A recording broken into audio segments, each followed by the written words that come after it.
After suffering from my lifestyle, the scorching heat in April, I was bracing myself for more of the same in May. But it looks like the monsoon has arrived early.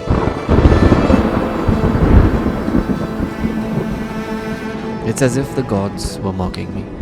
The moment I hit upload on my previous video, the weather decided to do a complete 180. I'm not complaining, of course. The humidity, cool breeze, and petrichor all remind me of home. I'm annoyed because my expectation from the climate was completely different.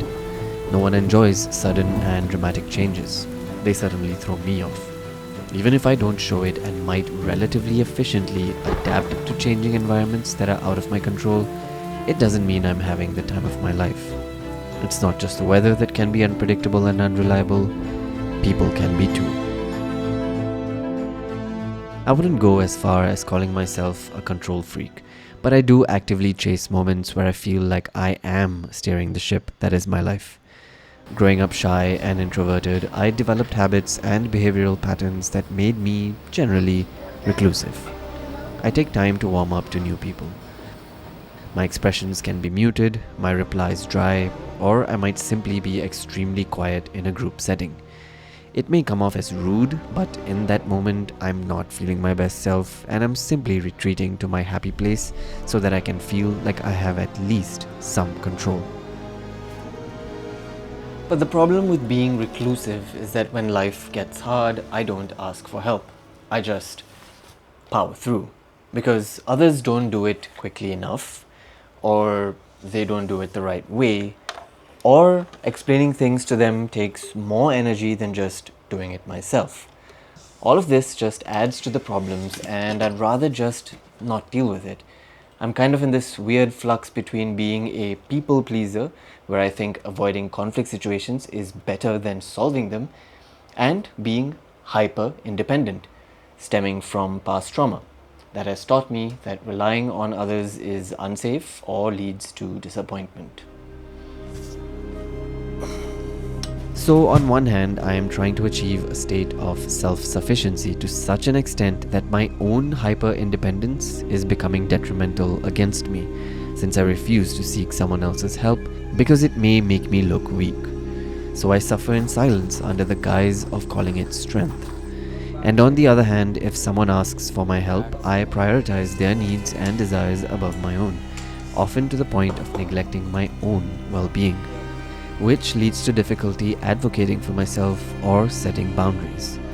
All this behavior, driven by a fear of rejection, a need for approval, or a desire to avoid conflict, just makes me spiral internally.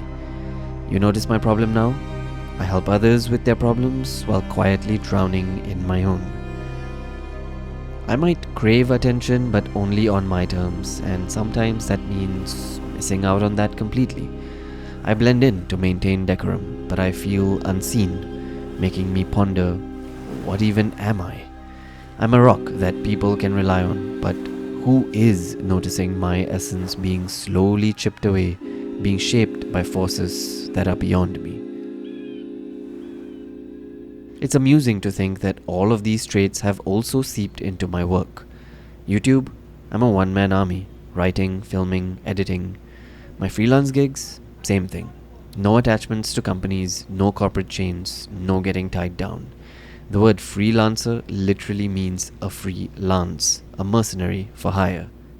Doing things on my own terms is something I keenly enjoy, but it comes at the cost of doing everything on my own. It's a double-edged sword, and if you're not careful, it cuts deep. After all, with great independence comes great responsibility. I recently watched Your Friendly Neighborhood Spider-Man, the new animated Marvel series. It's an amazing show with nuanced details and Easter eggs. For instance, the sparkle in Aunt May's ring at the unspoken mention of Uncle Ben, or the fact that Norman Osborn wears a green suit. Why did it take me 8 episodes to finally make the connection to the Green Goblin? But I digress. The point I'm trying to make is that Peter Parker himself struggles with dualities. I'm not talking about how he is grappling with being a high school student and a superhero, but of him being a team player versus being an independent vigilante. In every adaptation of the character, we've always seen how Spidey thrives when he's an individual hero rather than being ordered around by a higher authority. He's just your friendly neighborhood Spider-Man who prefers to act on his own. Just like him, I too like to swing solo because it just feels passionate and right. Like being able to take my own decisions in crunch situations. Alright, Nico, give me 1 second. Harry, I'm in. Crap, the comms aren't set up for the suit yet. See how his comms not working in this scene makes him late to the fight and creates a chain reaction of events that only eventually work out in his favor by a stroke of luck? There's added pressure to perform to a certain level when someone else is hovering over you, whether it's Osborn, Stark, or even himself.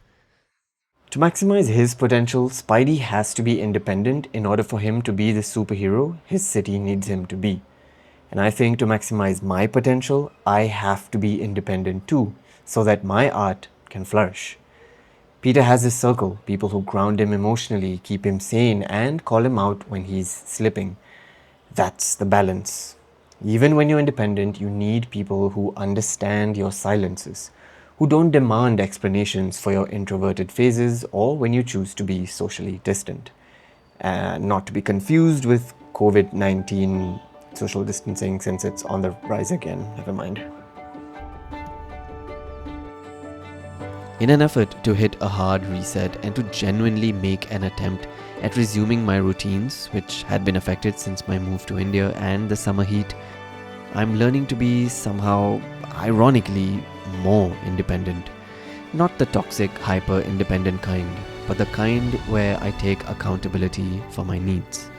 Because no one's going to spoon-feed me anything.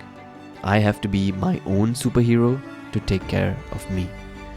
And yet, there's also this deep desire to retreat, to go inwards, to protect myself from burning out. It's messy and it's confusing. I know this video has been all over the place, and honestly, so is my internal struggle. But the goal is to find that middle ground, to be firm with people and setting clear boundaries while also not being ashamed to ask for help so that it makes my life easier. To crave solitude yet needing connection. To have pride in independence but acknowledging the burden it brings. It's an arduous journey with lots of overstimulation and inner conflict. But in a weird way, I'm excited for it. And I guess that will do for now. Thank you for watching. See you in the next video. After watching them have some bubble tea, I wanted to have some myself as well. Oh, I've tasted better though.